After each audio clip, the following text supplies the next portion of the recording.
भज गोविन्दं भज गोविन्दं गोविन्दं भज मूढमते भज गोविन्दं भज गोविन्दं गोविन्दं भज मूढमते सम्प्राप्ते सन्निहिते काले नहि नहि रक्षति ऋक्करणे भज गोविन्दं भज गोविन्दं गोविन्दं भज मूढमते सम्प्राप्ते सन्निहिते काले नहि नहि रक्षति ऋक्करणे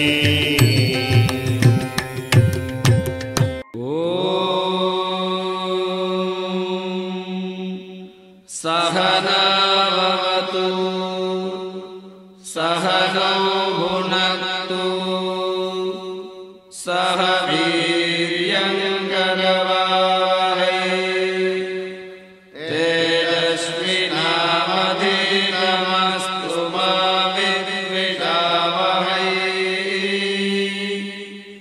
ॐ शान्ति शान्ति शान्तिः।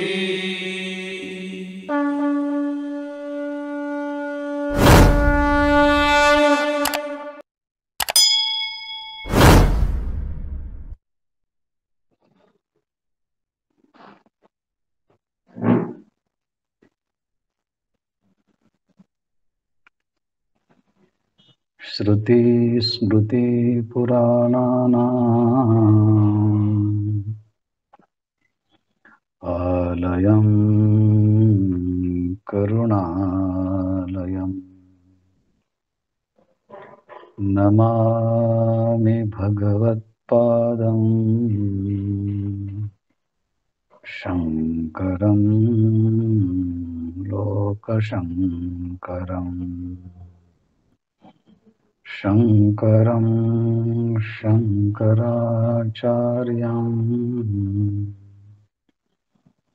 केशवं बादरायणम् सूत्रभाष्यकृतौ वन्दे भगवन्तो पुनः पुनः।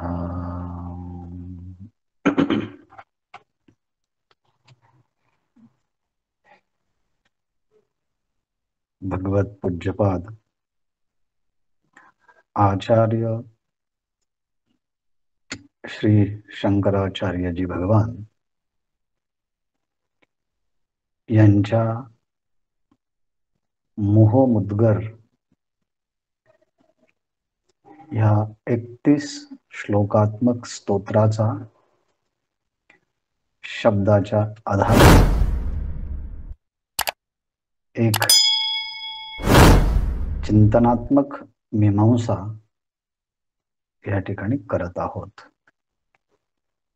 त्यातील श्लोक क्रमांक 14।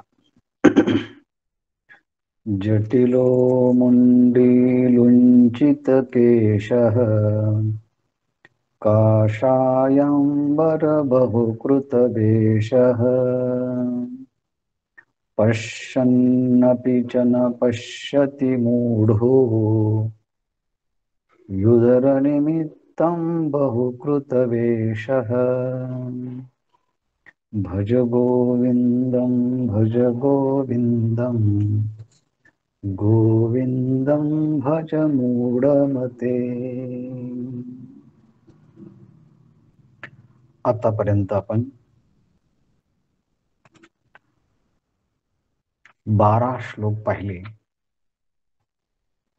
आणि काल 13वा सुद्धा पाहिला। 12 श्लोकांचं काही ठिकाणी हे स्तोत्र प्रकाशित झालेले आहेत। त्याला द्वादश मंजरिका स्तोत्र असं म्हटलं आहे. नंतर तिथून पुढे 14 श्लोकांचं एकत्रित एक स्तोत्र मिळतं. त्याला चतुर्दश मंजरिका स्तोत्र असं म्हटलं आहे.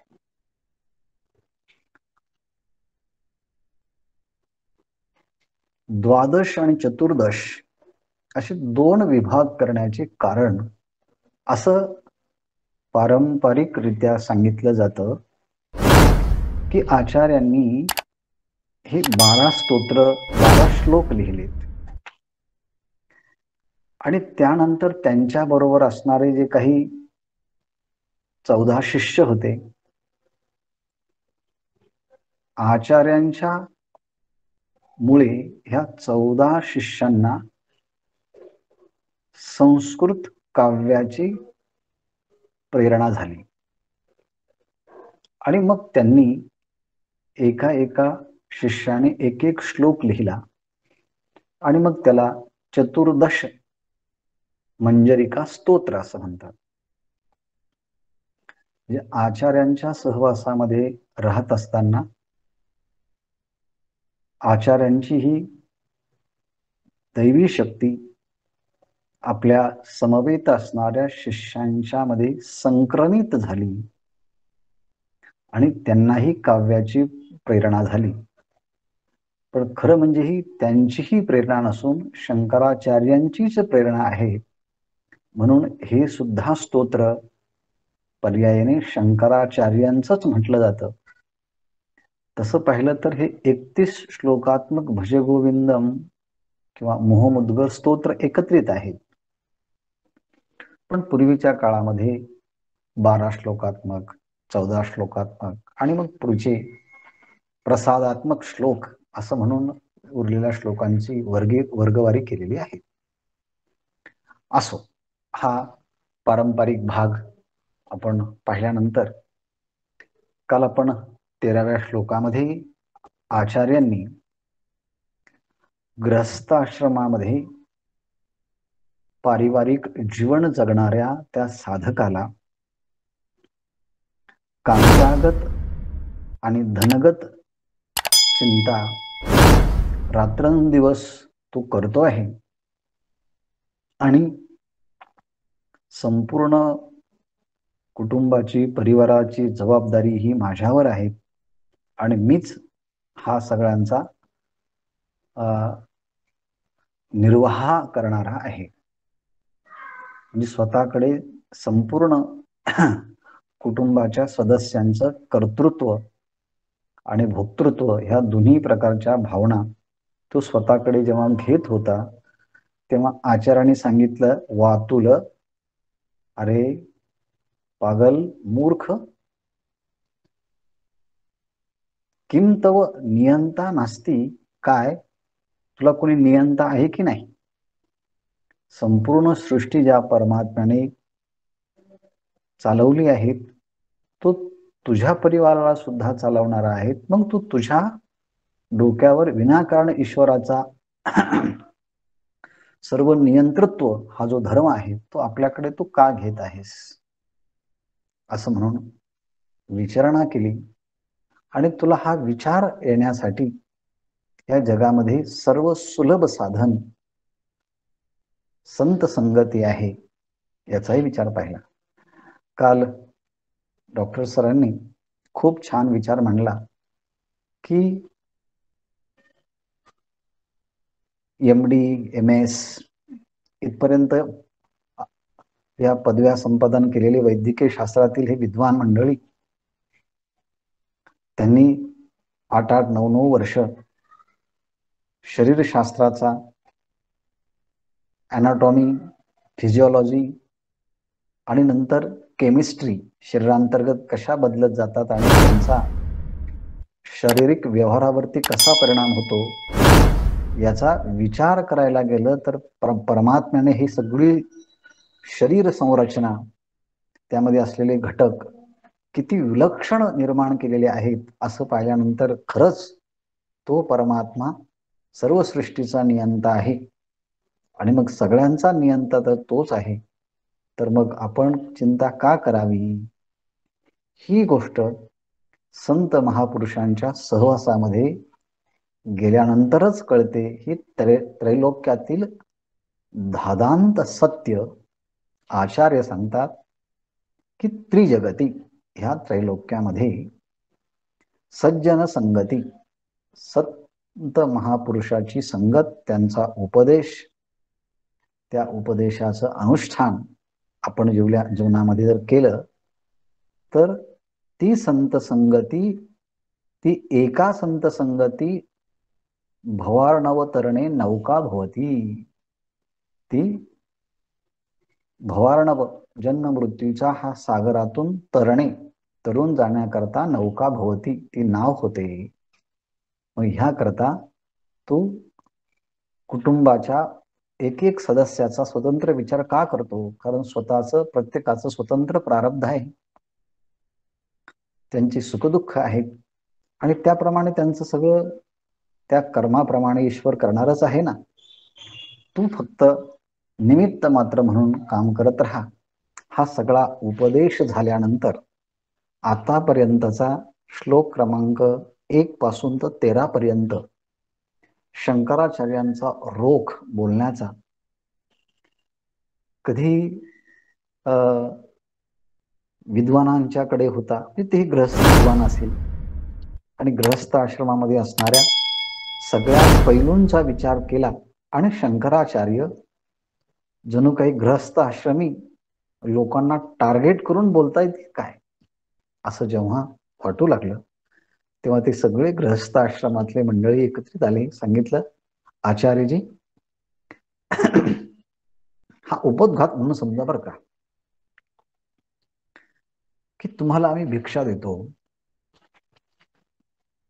तुमचं आदरातिथ्य करतो, तुम्ही 4 दिशांना 4 मठांची स्थापना केली, त्यासाठी आमच्याकडे असणारं द्रव्यार्जन ते सुद्धा आम्ही तुमच्या कार्यासाठी खर्ची घालतो, आणि एवढं करून सुद्धा तुम्ही आम्हालाच बोलता का? आम्हाला एवढं तुम्ही बोलता बरं?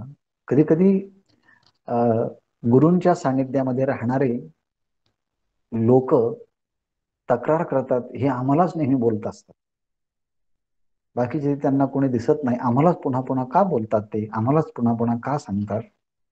याचं कारण आमची गुरुजी सांगायचे, चिन्मय मिशन मध्ये असताना आम्हाला स्वामी तेजोमयानंद गुरुजी ते म्हणायचे की गुरु के साथ रहना बड़ा कठिन है, अब भगवान के साथ रह सकते हैं, लेकिन गुरु के साथ रहना भगवान के साथ रहने से भी कठीण आहे. ते म्हणायचे, असं तुम्हाला मी का सांगतो? याचं कारण श्रेष्ठ महापुरुषांच्या सानिध्यामध्ये राहिले की ती पदोपदी आपल्या अहंकाराचं हनन करतात. ते अहंकाराचं पोषण कधीच करत नाही आणि आपल्या सानिध्यामध्ये असणाऱ्यांना स्वतःच्या मनाला निर्णय घेण्यापर्यंत ते ठेवूच देत नाही. मला असं वाटलं, मला तसं वाटलं, मी हे ते केलं, नाही नाही, ते सांगतात तुम्ही आता इथे आला आहात, आता तुमचं मन हे माझं मन झालं आहे, त्यामुळे माझे निर्णय हे तुमचे निर्णय आहेत. त्यामुळे गुरूंच्या सानिध्यामध्ये राहिल्यानंतर गुरु पदोपदी त्यांच्या अहंकाराचं हनन करतात, त्या अहंकाराचा ठेचतात आणि मग त्या लोकांना खूप दुःख होतं. आणि सगळ्यात महत्वाचं आहे, माणसाचा अहंकार दुखावला की माणूस दुखावतो, पण गुरूंना शिष्याचा अहंकारच घालवायचा असतो, म्हणून दिसला अहंकार का तो त्यांनी ठेचलाच. पण हे कधी कळेल? गुरूंच्या सानिध्यामध्ये राहिल्यानंतर. मी 12वीला असताना सुरुवातीला इंग्लिशच्या पहिल्या टेस्टमध्ये मला कमी मार्क मिळाले. मी ज्यांच्या सानिध्यामध्ये राहायचो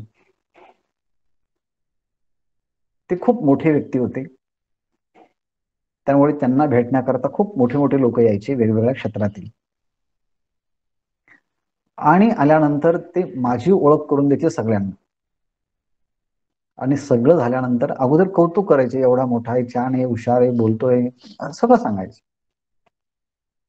आणि नंतर सांगायचे याला 12वी मध्ये एवढे कमी मार्क पडले पहिल्या टेस्टमध्ये.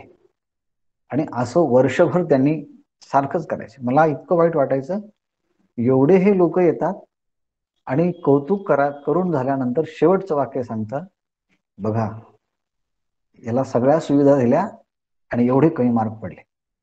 म्हणजे अगदी वर नेऊन पुन्हा खाली आपटल्यासारखं. कळायचंच नाही असं हे का करतात. पण काही वर्षानंतर कळालं की हा सुद्धा या शिष्यांच्या जीवनामध्ये असणारा अहंकाराचं हनन करणं हे गुरुचं सगळ्यात महत्वाचं कर्तव्य आहे. आणि हे लांबून लांबून कळत नाही. ज्यांच्या सहवासात आपण राहिलो की मग त्या गुरूंचा स्वभाव कळतो. आणि त्यांना अपमान करणं शिष्यांचा हा हेतू नसतो, त्यांच्या उणीवा दूर करणं हा हेतू असतो. मग आता ह्या 12-13 श्लोकांच्या पर्यंत शंकराचार्यांनी मूढ, मातुल अशा शब्दांच्या मध्ये गृहस्थाश्रमामध्ये जीवन जगणाऱ्या लोकांची जी काही विचारधारणा भ्रमात्मक आणि चुकीची आहे, त्या चुकीच्या भ्रमात्मक विचारधारेला छेद देण्यासाठी जणू त्यांच्या त्या चुकीच्या विचारधारेवरती आचार्यांनी आपल्या सद्विचारांचा प्रहार केला आणि त्यांची विचारधारा पुसून टाकली. पण शेवटी कधी झालं तरी मनच असतं ना. कधी कधी गुरूंचं सानिध्य मिळालं की मग संधी भेटली की त्यांना असं वाटतं की आपण गुरूंच्या जवळ ही गोष्ट बोलावी. मग त्यातला काही धाडसाने काही शिष्य पुढे आले आणि आचार्यांना म्हणू लागले, का हो आचार्य, तुम्हाला फक्त सगळे दोष आमच्या गृहस्थाश्रमी लोकांच्या मध्येच दिसतात का? आम्ही तर तुम्हाला सगळं सहकार्य करतो ना, तरी आम्हालाच तुम्ही का बोलतात? तुम्ही तुमच्या बंधूंना का बोलत नाही? आमचे बंधू कोण? म्हटले तुमच्यासारखे ज्यांनी संन्यास घेतला आहे त्यांची सुद्धा कधी कधी आमच्या सारखीच विचारधारा चुकीची आहे असं आम्हाला दिसतंय. तेव्हा आचार्य जगद्गुरु असल्यामुळे आणि करुणेने अंतःकरण त्यांचं भरलं, सांगितलं गुरुला हा गृहस्थी, हा वानप्रस्थी, हा संन्यासी असा भेद नसतो. शिष्य निर्दोष झाला पाहिजे. याचं कारण निर्दोष ही समम ब्रह्म, ब्रह्म हे निर्दोष आहेत. आणि जर ब्रह्म निर्दोष असेल तर त्या निर्दोष ब्रह्माला प्राप्त करण्यासाठी शिष्याचं अंतःकरण सुद्धा निर्दोष असावं लागतं. सदोष अंतःकरणाचा व्यक्ती निर्दोष ब्रह्माची प्राप्ती कशी करेल बरं? नाही करत ना. आणि म्हणून आचार्य म्हणतात मला सगळे सारखेच आहे, जिथे मला दोष दिसेल तिथे मी त्या चुकीच्या विचारधारेवरती सद्विचारांचा प्रहार केल्याशिवाय राहणार नाही. अशीच पद्धत जगद्गुरु तुकाराम महाराजांची आहे. अशीच पद्धत जगद्गुरु तुकाराम महाराजांच्या प्रमाणे ज्ञानेश्वर महाराजांची आहे, नामदेव महाराजांची आहे, सगळ्या संतांची आहे. एवढंच कशाला, सुरुवातीला आपण मुक्ताबाई महाराजांचं ताटीचे अभंग पाहिले, त्यामध्ये सुद्धा मुक्ताबाई महाराज जो प्रहार करता केला आहे तो योगी, साधू, संत, महात्मे हे साधना करताना कुठे चुकतात, या चुकीवरती नेमकं बोट ठेवून त्यांनी तो ताटीच्या अभंगात जो उपदेश केला आहे माऊलींचं निमित्त करून, तसाच हा विचार आचार्यांचा आपल्याला या ठिकाणी पाहायला भेटतो. उद्देश त्यांचा निर्दोष सगळ्यांना हा आहे. आता आध्यात्मिक क्षेत्रामध्ये जेव्हा त्यांनी पाहिलं तेव्हा आचार्यांना असं लक्षात आलं की अध्यात्मामध्ये सुद्धा वेगवेगळे संप्रदाय आहे, वेगवेगळे पंथ आहे, वेगवेगळे विचारधारा आहेत, वेगवेगळ्या मोठ्या महापुरुषांचे अनेक मोठे समुदाय अनुयायी बनलेले आहेत, परंतु बाह्य लक्षण तर सगळ्यांचे अगदी चांगले आहेत, पण बाह्य लक्षणांचा विचार हा आंतरलक्षणासाठी आहे. पण आंतरलक्षण विकसित न करता हे सगळे बाह्य लक्षणावरतीच गुंतून राहिले आहेत आणि आध्यात्मिक साधनेचा तर काही प्रश्नच नाही म्हटले. हा दोष आहे. मग त्यांनी पाहिलं तर त्यांना किती प्रकारचे लोक या आध्यात्मिक क्षेत्रात दिसले याचा विचार या 14व्या श्लोकात आहे. पहा, जटिलो मुंडी लुंचित केशः काषायांबर बहुकृत वेशः. ते म्हटले त्यांनी एक वर्ग पाहिला, जटिलहा. जटिलहा म्हणजे खूप जटा धारण केलेल्या आहेत ज्यांनी आपल्या डोक्यावरती. काही म्हणतात की आमच्या 12 वर्षापासून आहेत, आमच्या ह्या 1 तपाच्या जटा आहेत. काही म्हणतात आमच्या 2 तपाच्या जटा आहेत, काही 3 तपाच्या जटा आहेत, 10 फूट, कोणाच्या 15 फूट अशा त्या जटा लांबलेल्या असतात. कधी त्या सगळ्या जटा आपल्या डोक्यावरती त्या बांधलेल्या असतात. तुम्ही हे दृश्य आपण अनेक संन्यासी महात्म्यांच्या हिमालयामध्ये पाहत असाल किंवा पाहिले असाल. तर शंकराचार्यांनी पाहिलं की लोक तर खूप मोठमोठ्या जटा धारण करतात. त्यांनी पाहिलं हे कसे आहेत, म्हटले जटिलो, जटा धारण करणारे आहेत. आणि त्यांची सगळी चर्चा, बघा माझ्या जटा किती मोठ्या आहेत, बघा माझ्या जटा किती विस्तीर्ण आहेत. व्यवहारात पण असतात ना स्त्रियांना, माझे केश बघा किती मोठे आहेत, चर्चा असते. तसा हा एक वर्ग त्यांनी पाहिला की त्यांची चर्चा फक्त डोक्यावर धारण केलेल्या जटे संबंधानेच आहे. बर, दुसरे असा एक वर्ग आहे, ते म्हटलं किती जटा हा संभार बाळगायचा, 12 वर्षात त्यात किती जीव उत्पन्न होतात, ते सगळं सांभाळायचं, बांधायचं. त्यापेक्षा आपण असं करूया, प्रत्येक पौर्णिमेला आपलं संपूर्ण शरीराचं मुंडन करू, टक्कल करायचं, चप्पी करायची. मग असे काही लोक पाहिले, त्यांना म्हटलं आहे मुंडी, म्हणजे मुंडन करणारे. एक वर्ग आहे जटा धारण करणारा, दुसरा वर्ग आहे मुंडन करणारा, पूर्ण केस काढणारा, आणि तिसरा असा एक वर्ग आहे तो जटाही धारण करत नाही आणि मुंडनही करत नाही. मग काय करतात, केस उपटून काढतात. त्यांना असं म्हणतात लुंचित केसा. लुंचन करणं म्हणजे तोडणं, उपटणं, काढणं. कोणाच्या मध्ये आहे, जैन संप्रदायाच्या मध्ये जेव्हा दीक्षा घेतली जाते तेव्हा डोक्याला गरम राख चोळली जाते आणि अनेक ते त्यांचे जे श्रावक आहेत ते येतात आणि मग आपल्या हाताने एक त्या ज्याने दीक्षा घेणार आहे त्याचा तो समारंभ केस उपटण्याचा असतो. मग पटपट पटपट पटपट पट एक केस उपटतात. हा जैनांचा मधला, हा ज्यांना माहिती आहे जैनांच्या बद्दल ते नक्कीच याला सहमत होतील. त्याला म्हणतात की ते केस लुंचन करणं. मग एक वर्ग जटा धारण करतो, दुसरा मुंडन करतो, तिसरा हा केसाचं लुंचन करतो. कारण तसं केलं तर लवकर केस उगवत नाही, कारण ते मुळापासून उपटले जातात.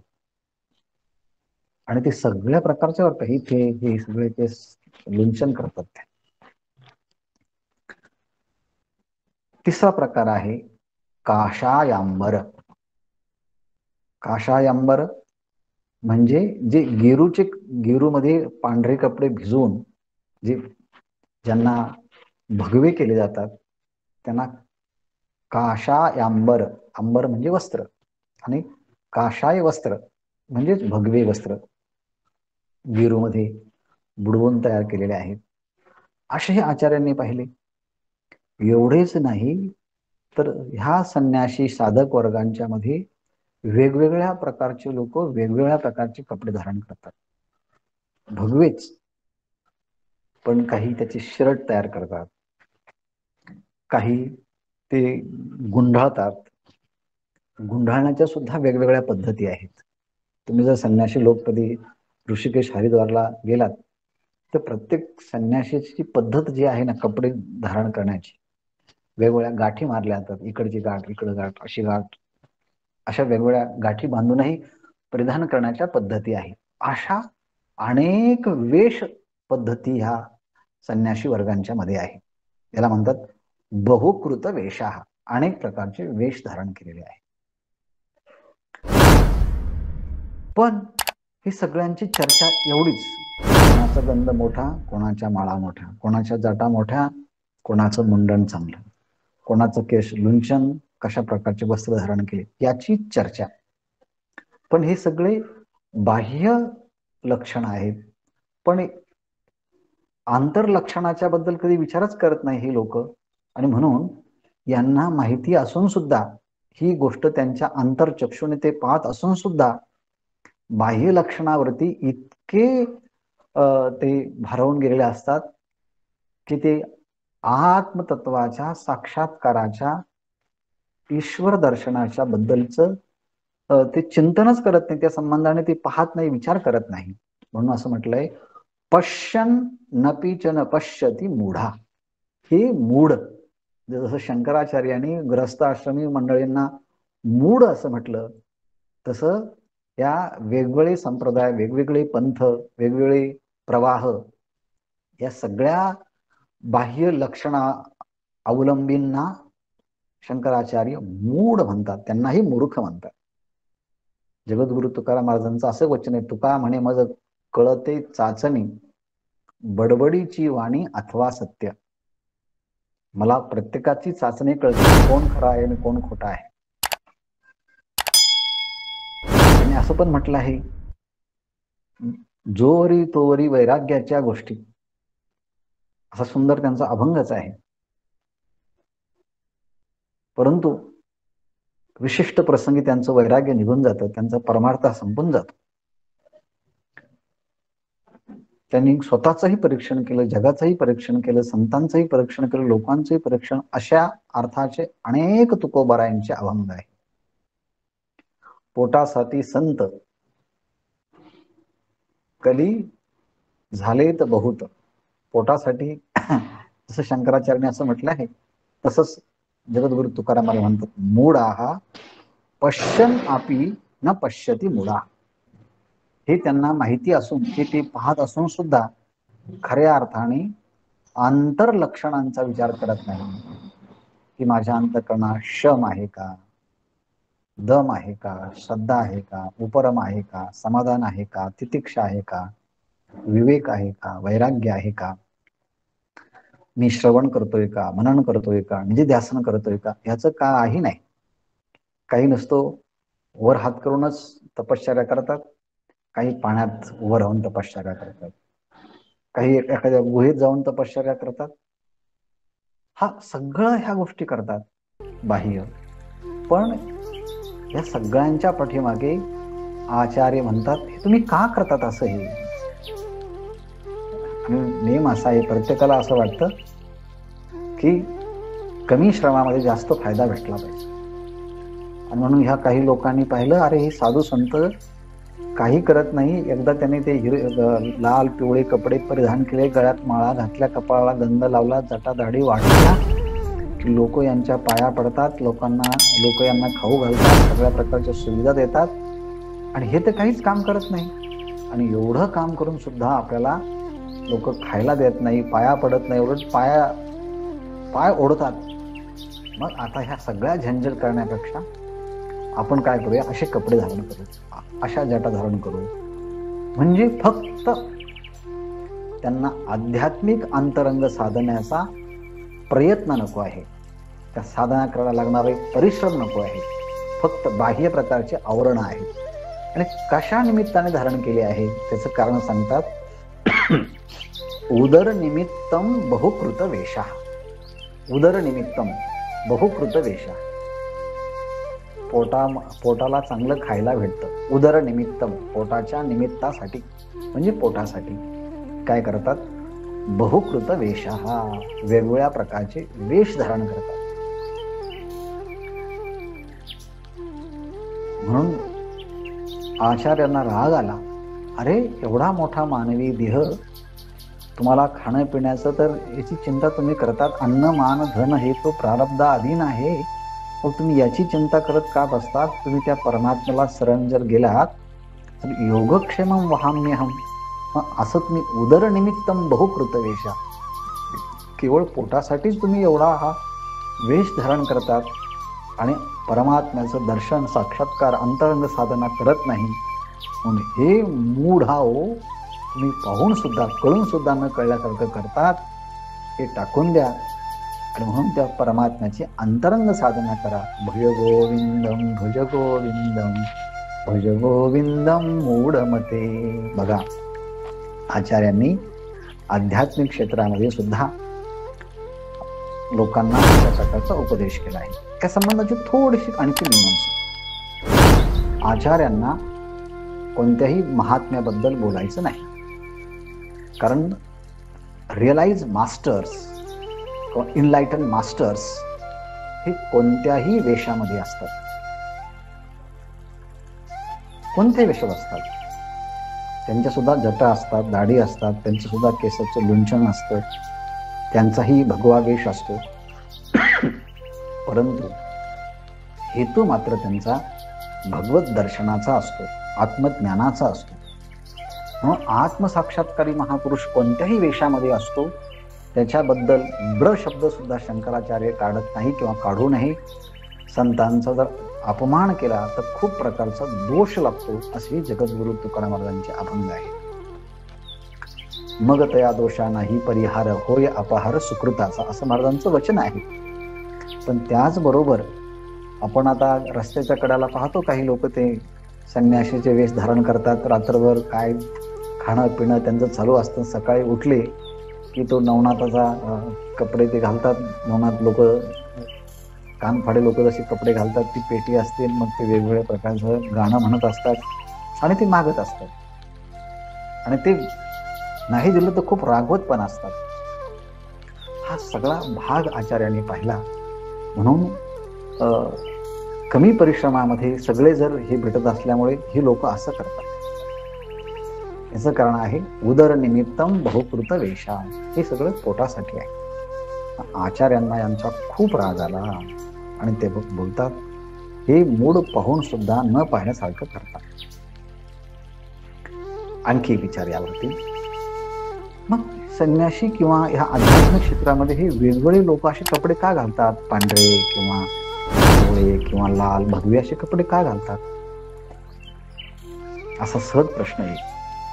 तर उत्तर असं आहे, मिलिटरी असो, पोलीस असो, शाळा असो, कॉलेज असो, दवाखाने असो, या प्रत्येकाचे स्वतःचाही गणवेश असतो आणि त्या गणवेशामध्ये जर ड्युटीला असेल तर त्यांना आपल्या कर्तव्याची जाणीव असते की मी PS आहे, मी पोलीस आहे, मी मिलिटरीमध्ये आहे, आणि म्हणून त्या प्रकारचे कपडे घालून ते कपडे त्यांना आपल्या कर्तव्याची जाणीव करून देतात. मग 8 तास 9 तास ते कपडे घालतात आणि कपडे एकदा तो ड्युटी संपली की पुन्हा सिव्हिल ड्रेस घालतात आणि मग मनासारखं वागायला तयार होतात. पण आध्यात्मिक क्षेत्रामध्ये आल्यानंतर असं 8 तास आणि 9 तासाची ड्युटी नाही, ही 24 आवर्स ड्युटी आहे, 24 तास. म्हणून असे कपडे परिधान केले की ते कपडे आपल्या कर्तव्याची जाणीव करून देतात.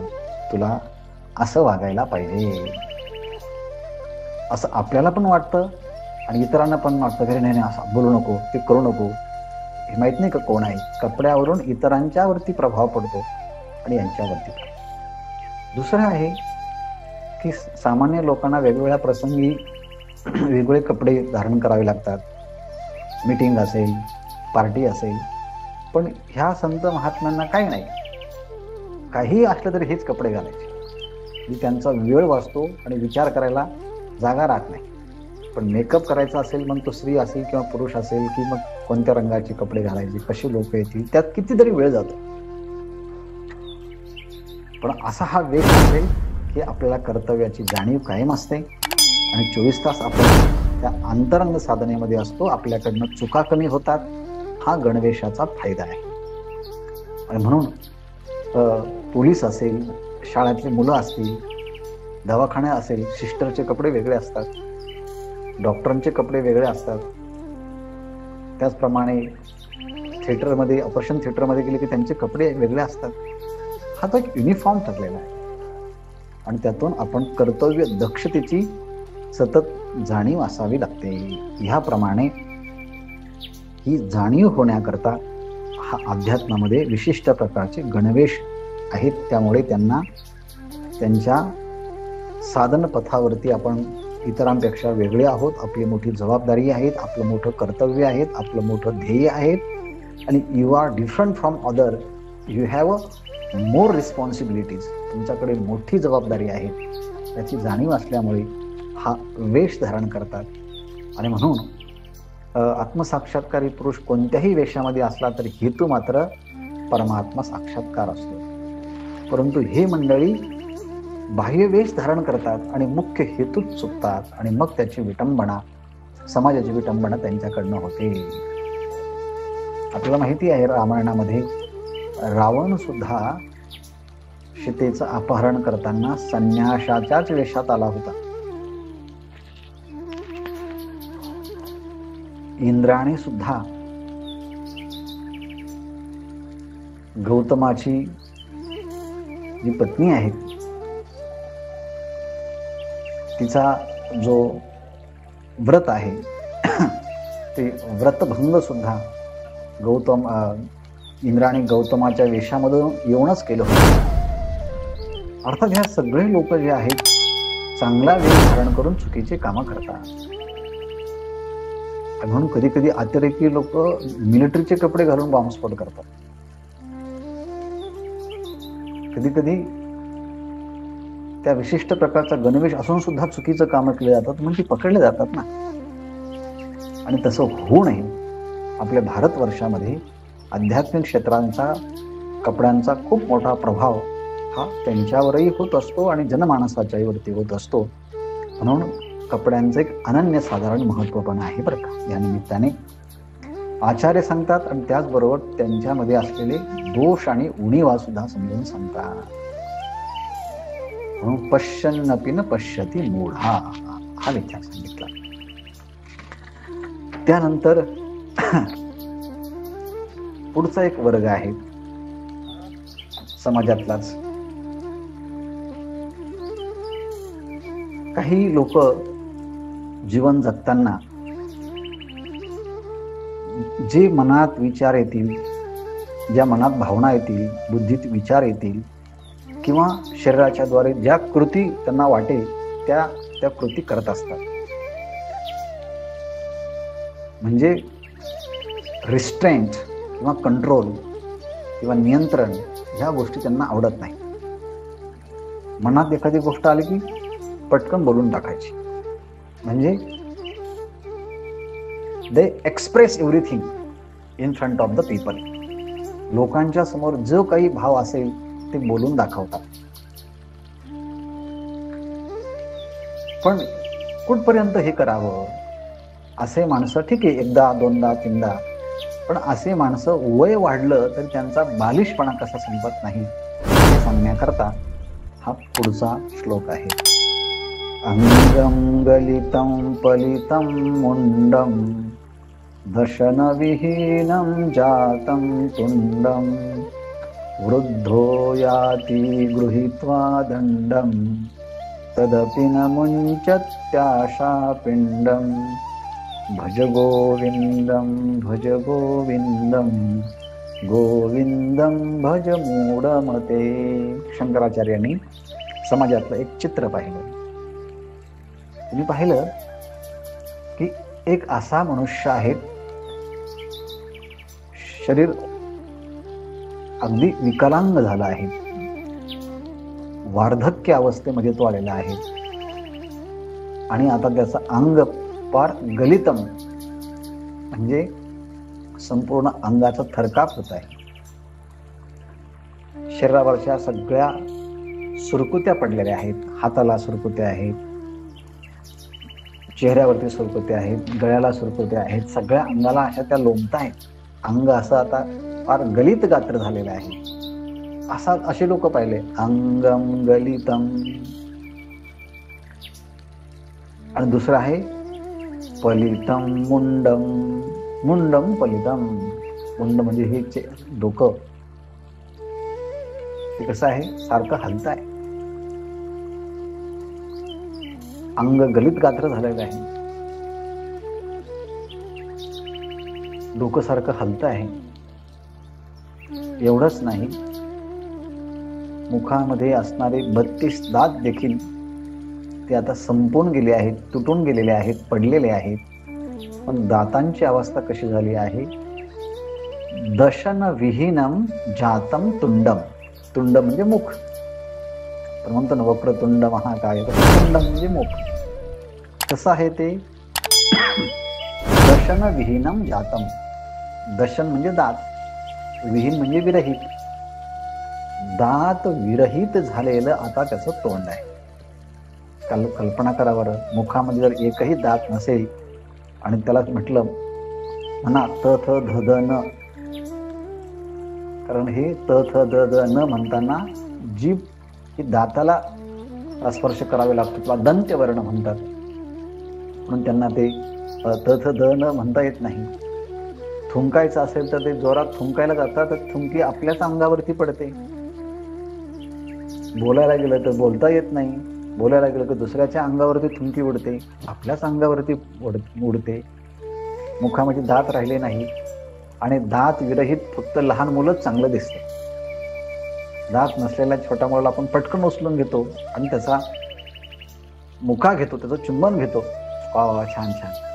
पण दात पडलेल्या म्हाताऱ्या माणसाकडे आपण तसा प्रयत्न करत नाही कधी, आणि ते दिसतं पण विचित्र तसं त्यांचं सारखं ते तोंड जेव्हा हलतं दात नसताना.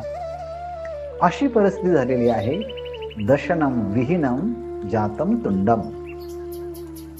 तुंडम दशन विहीनम जातम. दात विरहित असणारी ही स्थिती झालेली आहे.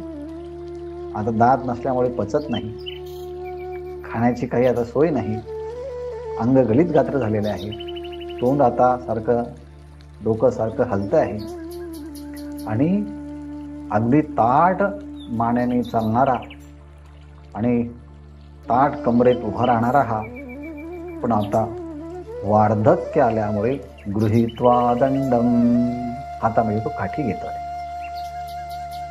म्हणून असं आहे की लहान मुलं असताना ते लहान असतं, पण वार्धक्य मनुष्याला की तोही हळूहळू लहान होत जातो, बॉडी श्रिंक होत जाते, आणि म्हणून तो हातामध्ये दंड काठी धारण करतो, त्याला चालता येत नाही. अशी अवस्था झालेली आहे. शंकराचार्यांनी ही अवस्था प्राप्त असलेले लोक पाहिले, आणि तरी सुद्धा म्हणतात, मला माझ्या नातवाचं लग्न होताना मला आता पाहायचं आहे. अरे बाबा, तुमचे गुरुजी म्हणायचे, बरं बाबा तुला नाताचंच लग्न पाहण्याची इच्छा झाली, कदाचित बरं असं म्हटलं आणि मला लग्न करायचं आहे.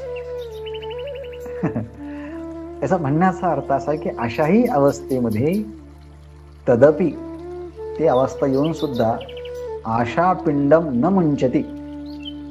पण शरीरामध्ये हा जो पिंड आहे ना, हा बंडल्स ऑफ डिझायर, अनेक प्रकारच्या इच्छांचा समुदाय बनलेला आहे, आणि तो इच्छांचा समुदाय तो सोडत नाही. मला हा प्रोजेक्ट करायचा आहे, मला तिकडे 100 एकरमध्ये आणखी हे करायचं आहे, मला इकडे हे करायचं आहे, ते करायचं आहे, ते करायचं आहे. अरे बाबा, आता तुला जाण्याची वेळ आली आहे आणि तू एवढा मोठे प्रोजेक्ट हाती घेतो, तू कधी पूर्ण करणार? आता भगवंताचं नामचिंतन करायची वेळ आहे, पण तुझ्या किती मोठमोठ्या आशा, आणि हे कशा आहे, होपलेस होप्स आहेत, त्याला काही अर्थ नाही. आणि असे माणसं सुद्धा तुम्हाला प्रत्यक्ष व्यवहारात पाहायला दिसतील, आणि तेव्हा तुम्हाला ह्या शंकराचार्यांच्या या शब्दांची आठवण येईल की आता अशी अवस्था झालेली आहे. मग असे खायला गेलं तर काही पचत नाही तरी असं म्हणतात की मला ना बर्गर आणि पिझ्झा खायचा आहे. अरे बाबा, बर्गर आणि पिझ्झा खाऊन तुझं पोट भरणार आहे का, पचणार आहे का? पुन्हा डॉक्टरकडे जायचं. डॉक्टर सांगतात, डॉक्टर माझं पोट खूप बिघडलं आहे, मग आता काय खाल्लं पाहिजे? ते म्हणतात आता काहीच खाऊ नका, गोळी. गोळी खा. पण गोळी कशी खायची? खाऊन खायची का न खाता खायची? नाही म्हटले, खाऊन खायची. मग काय खाऊ मी? पुन्हा तिथून खाण्याची सवय, पुन्हा त्याची मालिका सुरू होते. अर्थात अशाही अवस्थेमध्ये आता निवृत्तीपरायण व्हायला पाहिजे, परंतु त्यांची प्रवृत्ती सगळी शक्ती क्षीण झाली तरी प्रयास हा चालूच असतो. त्याला छान उदाहरण आपल्याला असं देता येईल की टूथपेस्ट, ज्यामध्ये पेस्ट पूर्णपणे भरलेली आहे, त्याला थोडंसं जरी असं दाबलं तर ती पेस्ट बाहेर येते. असं जीवन म्हणजे तारुण्याचं. पण ज्याच्यातली पेस्ट सगळी निघून गेलेली आहे, फक्त ती ट्यूब आता शिल्लक आहे, तेव्हा त्यातून सुद्धा आपण कसं प्रयत्नपूर्वक काही पेस्ट निघते का असा प्रयत्न करतो. तसं वार्धक्य अवस्थेतली सगळी शक्ती क्षीण झाल्यानंतर सुद्धा आपल्याला आणखी काही होप्स दाखवता येतील का, असे काही प्रयत्न करणारे माणसं आहेत. आचार्य सांगतात, अरे बाबा, आता ही वेळ नाही करण्याची, सगळं खाण्यापिण्याची. स्वतःला तू सांभाळ, स्वतःचा तू नीट विचार कर. आणि म्हणून आता अंगम गलितम पलितम मुंडम दशनम विहीनम जातम तुंडम वृद्धो याति गृहीत्वा दंडम तदपि न मुंचत्याशा पिंडम. तरी सुद्धा तुझा आशाचा हा पिंड अजून सुटत नाही. काय म्हणावं तुला? म्हणून तुझ्यामध्ये आता खरं वैराग्य उत्पन्न व्हायला पाहिजे, विवेक उत्पन्न व्हायला पाहिजे, अंतर्मुख व्हायला पाहिजे. सगळ्या प्रपंचाच्या सगळ्या जबाबदाऱ्या दुसऱ्यावरती सोपवून आता अंतरंग साधना केली पाहिजे. वाचन केलं पाहिजे, मनन केलं पाहिजे, संतांचा सहवास केला पाहिजे, सत्संग केला पाहिजे, गुरूंच्या सानिध्यामध्ये राहून आता आंतरयात्रेला सुरुवात केली पाहिजे. ती कशी करावी? जगताच्या विषयीची सगळी आसक्ती टाकून अंतर्मुख होऊन अंतरचिंतन करायला सुरुवात केली पाहिजे. एवढा मोठा हा आयुष्याचा वेळ आहे आणि विनाकारण तू अशी चिंता काळजी का करतोस बाबा रे? आणि म्हणून त्यालाही सांगतात, सोडून दे ही सगळी आशा आणि मग काय कर? भज गोविंदम भज गोविंदम गोविंदम भज मूढमते. हा एक त्यांनी पाहिला. हा वर्ग असा आहे की एवढं होऊन सुद्धा उपभोगाची खूप लालसा आहे. एवढ्या अवस्थेमध्ये हे भोगावं, तिकडे जावं, हे करावं, अशा प्रकारची धारणा ठेवणारा हा दुसरा वर्ग आहे. तिसरा त्याच्यापेक्षा वर्ग असा आहे की तो पूर्णपणे सगळ्यांचा नाकारतो. तुम्हाला हे नको, ते नको, ते नको, ते नको, पण सगळ्यांचा नकार करून, निषेध करून जगणारे, तपश्चर्या करणारे लोक जे आहेत, त्यांच्यात सुद्धा साधनेत जर ध्येयात जर चूक झाली तर त्यांचं जीवन कसं व्यर्थ वायाला जातं, याचं शंकराचार्यांनी एक विडंबनात्मक सुंदर शब्दचित्र या 16व्या श्लोकामध्ये रेखाटलेलं आहे.